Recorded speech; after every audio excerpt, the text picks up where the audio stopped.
કારગિલ યુદ્ધનો ઇતિહાસ અને આપણા વીર સૈનિકોના બલિદાનની ગાથા દર્શાવતા વક્તૃત્વ સ્પર્ધા યોજાઈ. યુવાનોમાં વર્ષ 1999ના કારગિલ યુદ્ધનો ઇતિહાસ અને આપણા વીર સૈનિકોના બલિદાનની ગાથા પહોંચાડવાના હેતુસર ભારત સરકારના યુવા અને ખેલ મંત્રાલય આધીન માય ભારત દ્વારા કારગિલ વિજય દિવસના અવસર પર મેરા યુવા લક્ષ્મીનારાયણ દેવ કોલેજ ઓફ ફાર્મસી ખાતે વક્તૃત્વ સ્પર્ધા અને વક્તા મીટનું આયોજન કરવામાં આવ્યું હતું. કાર્યક્રમમાં કુલ 89 વિદ્યાર્થીઓએ ભાગ લીધો હતો, જેમાંથી 37 જેટલા વિદ્યાર્થીઓએ વક્તૃત્વ સ્પર્ધામાં સક્રિય ભાગીદારી કરી હતી. કાર્યક્રમની શરૂઆત યુવા ક્લબના પ્રમુખ દિવ્યજીતસિંહ ઝાલા અને એનએસવી રાજવીરસિંહ સિંધા દ્વારા ફૂલોથી સ્વાગત કરવામાં આવ્યું.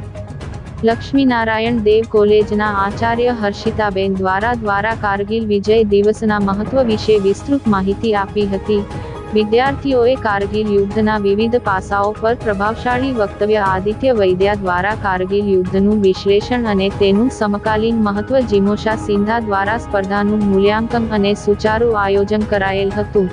વિજેતાઓનું સન્માન ટ્રોફી અને પ્રમાણપત્રો સાથે વિજેતાઓનું સન્માન કર્યું. ભરૂચ જિલ્લા યુવા અધિકારી પંકજ યાદવના માર્ગદર્શનમાં સમગ્ર કાર્યક્રમને આયોજિત કરવામાં આવેલ.